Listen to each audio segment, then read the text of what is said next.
Howdy. Howdy. Does anyone here know what the letters GMO stand for? No? Well, GMOs are genetically modified organisms, and generally that's used as a blanket term for all food and fiber products created through the genetic engineering process. And so, with that in mind, GMOs are most certainly the best option that we as individuals and as humans have to feed our growing world population. And when we really look at the benefits of these foods, we see that GMO foods are highly nutritious, safe, and viable options for us going down into the future. And so, with that in mind, let's take a look at the nutritional factor of genetically modified organisms. Genetically modified foods are known for their nutritional value. We can look at the Golden Rice Project that's going on in a lot of developing countries in the eastern countries of the world. And a lot of them have problems with VAD, which is vitamin A deficiency. And you look at the Golden Rice Project's website, and they talk about how they developed golden rice, which has a heightened amount of beta carotene in it, which is directly influencing the vitamin A content of the rice. So most rice doesn't have that micronutrient value, but golden rice does, and it's actually combated VAD in a really big way, which is great because the biggest side effect of VAD is blindness, especially in children, and that makes for a really, really tough life for all these people in these developing countries, and also for the country itself. If they want to develop, they need individuals who can work, and if you're blind, you can't really work all that well. And so VAD is becoming a lot less of a problem in those countries after we've started implementing golden rice. And beyond that, we look at the nutrition of GMO crops that, they don't lose any nutritional value when compared to regular organic crops, and we're having more yield come out. So if we're having more yield without sacrificing nutrition, we're going to have the same amount or the same level of nutrition with more food to go around. And numerous studies have been done. It's been reported by bestfoodfacts.org that GMO foods don't actually have any difference of nutritional value between them and non-GMO foods. And if they do, GMO foods almost always have the higher nutritional value. And so with that in mind, if we're going to eat GMOs, we have to know whether or not they're safe to consume. GMO products are safe. That's been proven by the FDA, the Federal Food and Drug Administration, and the U.S. Department of Agriculture, the USDA. In any study they've done or any study they've researched that someone else conducted, they haven't found any issues yet with any of these products, with these foods. And if you look at the FDA websites, they discuss that they regulate the safety of food for all human and animal consumption in the United States, and that includes genetically engineered plants and animals who consume those genetically engineered plants, and they've yet to find any safety issues. Potentially they could down the road, but as of right now they haven't. And then also when you look further into it, all the strongest research against GMO foods has been retracted because it was incorrect or there was an issue with the study. We look at the infamous Seralini study where the doctor who led the study researched rats and the effect of lab rats when fed GMO corn.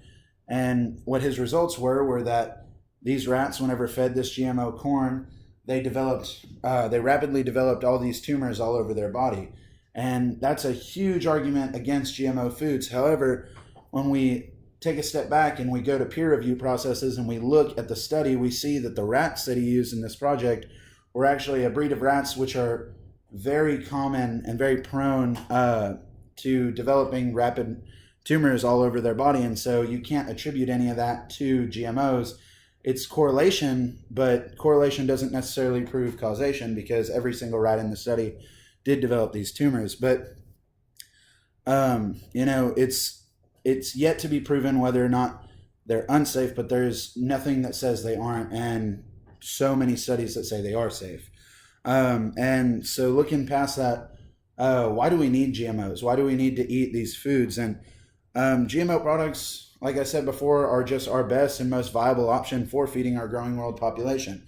We're looking at potentially having a world population of 9.7 billion in 2050, which is a huge rise from the 7.7 billion we're at right now. And GMOs can be grown utilizing so many fewer resources than current organic food products. Forbes talks about how GMO crops have already increased productivity on the world's 3.7 billion acres of arable land by an immeasurable percent. They don't use as much. They're smaller plants with higher yields, and so at the end of the day, even if we're using up more land or less land or more resources, we're getting way higher yields out of it. So it's just a lot better in terms of conservation of resources. And then beyond this, GMO crops tend to have a much longer shelf life. We look at the Arctic Apple Project on arcticapples.com. Recently, they came out with a non-browning apple, which is the Arctic apple. And what that apple is, they essentially identified the 4 genes in a normal apple that cause it to brown whenever the skin is punctured, broken, bitten. And what they found is that those genes basically produce an enzyme called PPO. And when you silence those PPO creating enzymes, you come out with an apple that has virtually no browning at all.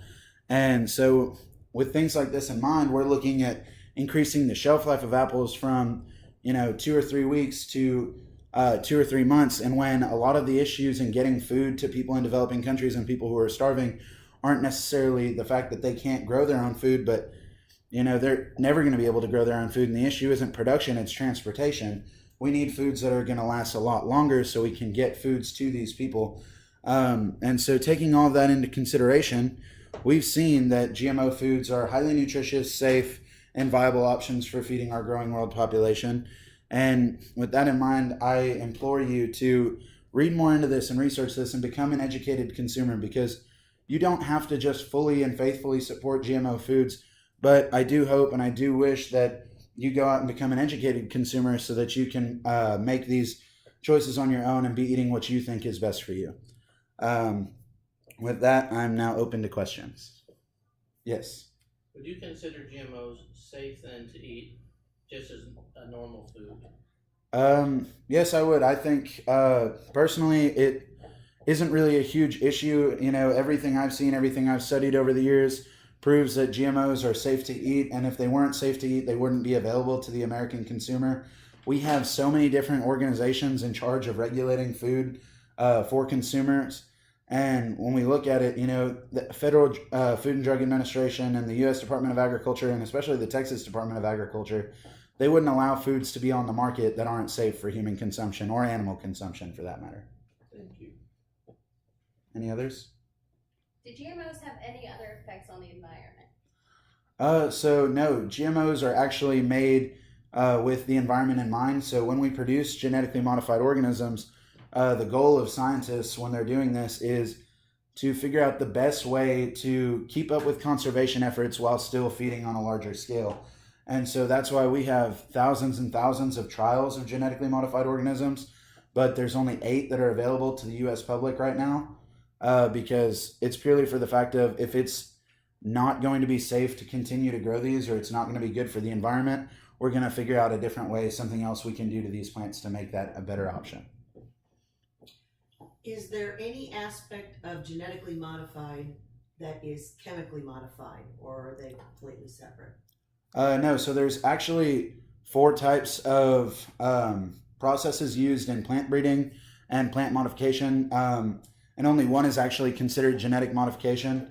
So there's mutagenesis, selective breeding, genetic engineering, and one other that doesn't come to mind at the moment. I think it's cross-pollinating. And so with those, genetic engineering is the only one that's actually considered genetic modification. And what that process looks like is we take a gene gun and we identify the genes that we'd like to change. And a gene gun is just this big, powerful, vacuum sealed machine around a little gun that looks kind of like a hot glue gun. And so we identify that gene and quite literally take a new gene to replace it and shoot it into the plant. And so there's not an actual chemical process. Rather, there's just you take one natural tissue from a plant and insert it into a different plant tissue. Thank you.